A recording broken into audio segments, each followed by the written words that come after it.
Good afternoon, everyone, and welcome. Today, I am happy to have with me Sgt Doug Ruediger with the Jefferson City Police Department. Thank you for joining me today, Sergeant. Thank you for having me. We're going to talk a little bit about teen driving today. I know it's an issue that's dear to a lot of parents and caregivers' hearts. So one of the things that we're going to start with is teens operate under a graduated driver's license. Could you explain that to our viewers? Sure, I'd be glad to. So at age 15, they can go in and get their instruction permit, which there's a minor cost for that. It's valid for 12 months. They go to the Department of Revenue. They have to take a written test, and they have to, of course, go with a parent or qualified person. They pass a vision, road sign, written test, and they get their permit.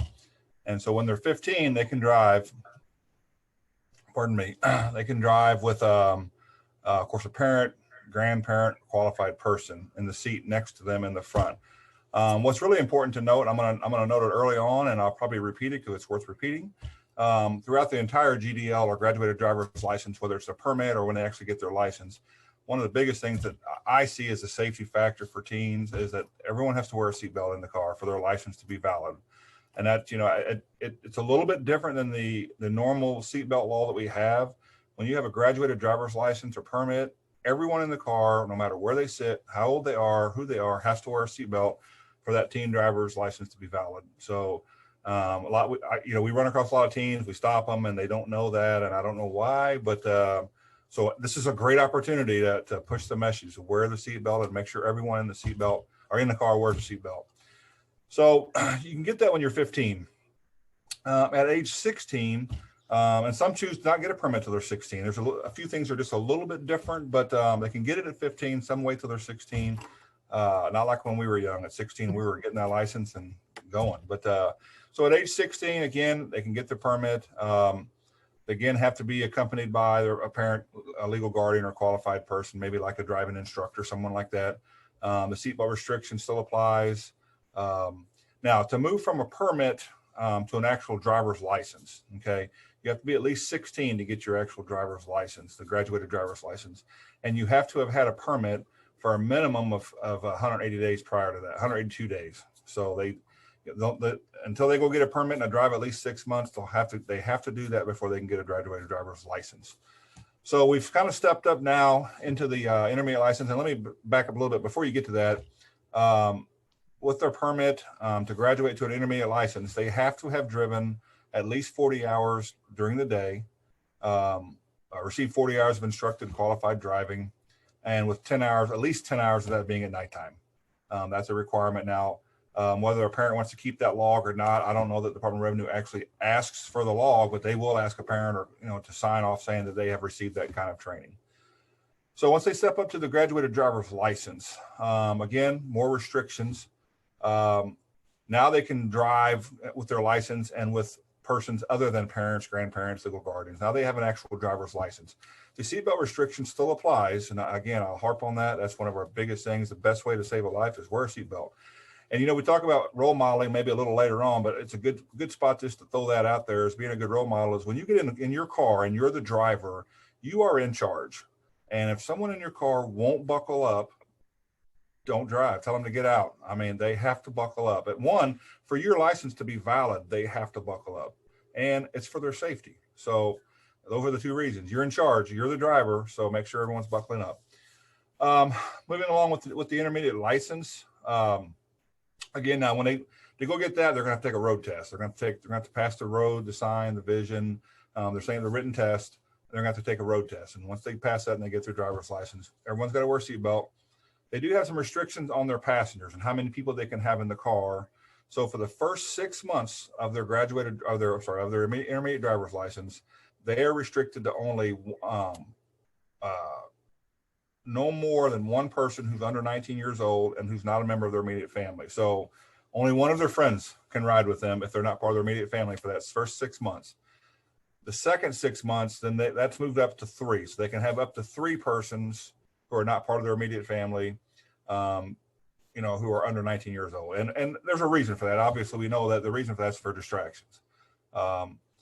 Again, going back to kind of the role model perspective, if you're the passenger with a teen driver, then, do them a favor, and keep your eyes on the road. Obviously you're driving, you're focusing on the road, but as a good passenger, especially in the front seat, there's just things, and we all know it, even as experienced drivers, things that there's so much going on that there's something you might miss, and having that extra set of eyes is always a good idea. So passenger restrictions, the seatbelt restrictions, you look like you have a question. I was just going to say, so this is from 16 until 18? 16 till 18, right. Okay. Yes, ma'am. Another restriction for a graduated driver's license is that they're not allowed to be out between 1 a.m. and 5 a.m. in the morning, unless, there are exceptions, of course, they're going to or from a school activity or a job or for some kind of an emergency, or if they're accompanied by a licensed driver who's at least 21 years or older. Okay, so in other words, they just can't be out gallivanting and running around late at night, which most cities, I know Jefferson City does, most communities have some kind of a curfew set for teens, for juveniles, minors. So that's just something to keep, but as their license, when it comes to their license, even if I know Jeff City's curfew times are more restrictive or more strict than the state's 1 to 5 a.m. Mm-hmm. But in essence, if you're caught out driving at 2 o'clock in the morning and you're not doing one of those exceptions, going home from school or from a job or some emergency, technically you're driving without a valid license if you have no reason to be out there. And every officer is going to handle those situations differently, but probably first thing they're going to do is say, go home. Go home. You're driving without a license at this point, so go home. Those things can rise to being, even being given a citation, which that's not the first course for most officers. Most officers are going to say, hey, if you didn't know that, because a lot of teens may not know that. So they're going to say, hey, you probably need to call it a night and head on home. So you can't be out between 1 and 5. Now at age 18, so you've had your permit, you've had your intermediate license. Now you're eligible to apply for a full driver's license. Again, you're going to have to pass a written and a driving test. You've had to have that. You have had to have had that intermediate license for at least 6 months prior to getting your full license. You cannot have any alcohol related or traffic convictions in the last 12 months. Obviously your license cannot have been suspended or revoked for any reason. So it's really a privilege to have a driver's license, and we really need to honor that. Something I hear somewhat regularly on the road is I have a perfect driving record, or I had a perfect driving record. Well, we all have a perfect driving record when we get our license for the first time. None of us have any points on our license, any violations. So we really need to honor that privilege and really take it seriously, because the state gives it to us and the state will take it away from us. So any traffic citation, so like if they get a speeding ticket or a parking ticket or something like that, will that put that in jeopardy? Yes, it says no alcohol related or traffic conviction. So you really know, like you said, no stop sign violations, no obviously DWIs or speeding, anything like that. So yeah, really want to honor that privilege. Okay, and so then once you get to that point, you're good. Your restrictions. I mean, all those restrictions you had as far as times and seatbelt usage, and although you should always wear your seatbelt, those are lifted once you get that full driver's license. I'm doing this for work, but I'm also doing it a little selfishly because I have a permit driver in my household right now. So this is a good education for me too, as well. So in going with those role models, we've hit seatbelt. What are some other things that parents and caregivers can do to be a good role model for teen drivers? Well, one of the biggest is the cell phone. Put that cell phone down. Or, if it's as parents, and we are the ones that they really watch from a very young age. They see us. If they see us on the phone, they must think it's okay. If they see us not wearing a seatbelt, they think it's okay. I mean, we are that role model, and they are, they're watching us, always watching and soaking it up like a sponge. And so to be a good role model is just do the right thing. If the phone rings, and, let your husband, wife, son, or daughter answer it if you want to answer it, and let them, or, a lot of vehicles now have the Bluetooth option, the speakerphone and stuff, and that's okay. I think that's still a little bit of a distraction, but nothing like holding the phone in your hand. So just, using those innovative technological, options we have, but most importantly, get the phone out of the hand. Drive courteously, drive defensively, as far as, if you're a parent that's constantly speeding or driving, you're always in a hurry, you're always tailgating, you're come on, red light, come on, turn to green. I mean, you're always in a hurry. Well, your teen's going to see that, and they're going to they're going to be the same way. And, quite honestly, how can we be mad at them if that's what we do? So to be a good role model, we need to do the right thing all the time as well. Set up a plan, set up a parent driver plan with your teen driver.